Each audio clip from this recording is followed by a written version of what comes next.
سلامی سلامی لقوم. سیدہ فاطمہ نے فرمایا کہ آپ میری والدہ ہیں لیکن مرتبہ پھر بھی میرا زیادہ ہے. انہوں نے کہا وہ کیسے؟ کہنے لگی کہ آپ حضرت ابوبکر کی بیٹی ہیں اور میں محمد رسول اللہ کے جگر کا ٹکڑا ہوں تو میرا مرتبہ زیادہ ہے. تو سیدہ عائشہ رضی اللہ تعالیٰ عنہ نے فرمایا کہ آپ ٹھیک کہتی ہیں لیکن اس کا فیصلہ قیامت میں ہوگا. اور معلوم ہے کیا ہوگا؟ کہنے لگی کیا؟ کہ آپ نے سنا ہے حضور صلی اللہ علیہ وسلم سے کہ نیک بیویاں اپنے نیک خاوندوں کے ساتھ جنت میں ہوں گی. کیونکہ پھر قیامت میں دن جب جنت میں داخلہ ہوگا فاطمہ تمہاری انگلی علی کے ہاتھ میں ہوگی اور تم علی کے ساتھ جنت جاؤ گی اور میری انگلی محمد اور رسول اللہ کے ہاتھ میں ہوگی اور میں ان کے ساتھ جنت میں جاؤں گی اور وہ مجھے لے کر جنت میں جائیں. تو سیدہ فاطمہ یہ سن کر رونے لگی تو یوں اپنی باہوں میں بھر لیا سیدہ فاطمہ کو اور کہا کہ تم میری پیاری بیٹی ہو. یہ پورا خانوادہ، یہ پورا گھر، یہ ایک دوسرے سے جڑا ہوا ہے، محبتوں والا گھر ہے سارا کا سارا.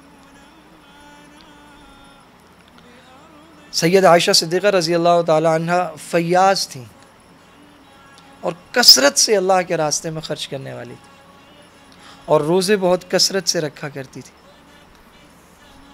جب سیدہ عائشہ صدیقہ رضی اللہ تعالی عنہ سے آپ کا نکاح ہوا تو آپ نے یہ بھی فرمایا، اس کے بعد بھی فرمایا، اور بخاری میں پورا ایک باب ہے، صحیح بخاری میں ایک پورا باب ہے، باب فضل عائشہ، اس میں صرف امی عائشہ رضی اللہ تعالی عنہ کے فضائل.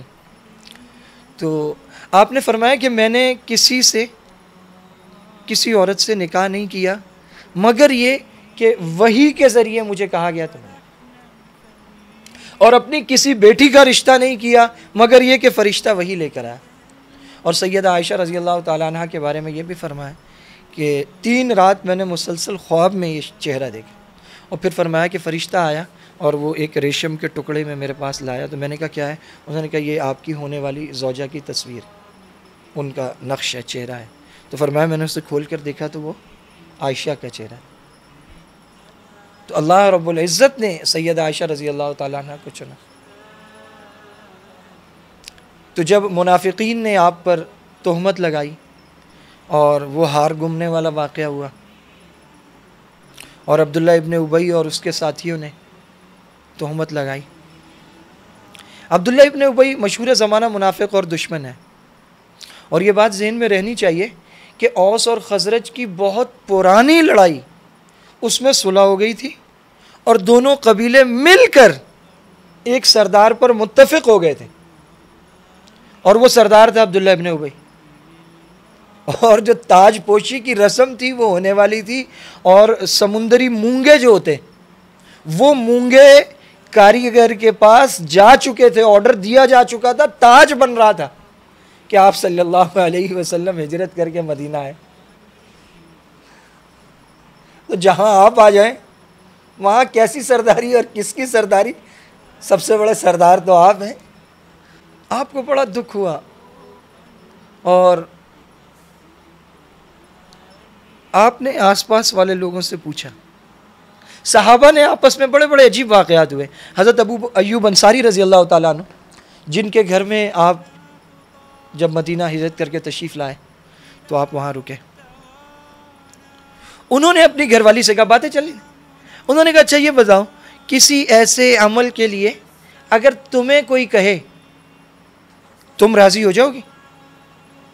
انہوں نے کہا لا حول ولا قوت الا باللہ، ایک شریف عورت ایسی بات کے لیے بھلا کیسے راضی ہو سکتی ہے؟ انہوں نے فرمایا پھر نبی کا گھر تم سے کہیں زیادہ عزت والا اور شرافت والا ہے.